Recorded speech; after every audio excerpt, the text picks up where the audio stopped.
Tal-artijiet spiċċalu l-budget u għalhekk ma jistax jagħti kumpens lis-sidin tal-artijiet espropjati. Ftit tal-jiem ilu meta l-Ministru Jason Azzopardi kienet jieħu sehem fi Breakfast News huwa qal illi dan ġara għaliex id-dipartiment kien aktar effiċjenti mis-soltu. Iżda l-verità hija li f'anqas minn 4 xhur mill-bidu ta' sena ġdida, il-budget tad-Dipartiment tal-Artijiet kien diġà spiċċa.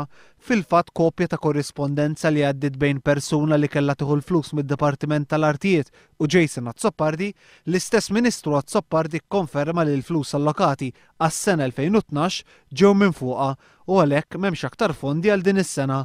Din l-email bibgħuta mingħand il-Ministru Azzopardi iġġib id-data ta' 23 ta' April tas-sena 2012.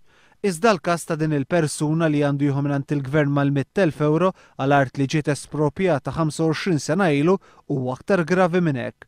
Dan għaliex dan in-negozjant fl-istess ħin li kienet jistenna bil-ħarqa li jieħu l-flus mingħand id-Dipartiment tal-Artijiet, id-Dipartiment tal-VAT u tal-Inland Revenue kienu qed jiġru warajh biex jagħtihom il-flus li għandu jtihom għaliex jekk le kienu seru beħluh multi kbar. Talba li jagħmel lill-Ministru Azzopardi biex jintervjeni f'dan il-każ baqgħet ma waslet għall-imkien. U għalhekk biex iħallas l-10,000 lid-Dipartiment tal-VAT u tal-Inland Revenue, dan il-persuna kellu jistellef il-flus.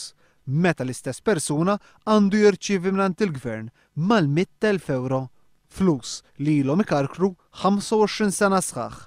Fil-jiem li għaddew il-Qorti Ewropea ta' Drittijiet tal-Bniedem sabet li l-Gvern Malti ħati ta' kumpens mhux xieraq f'każijiet ta' artijiet esproprijati.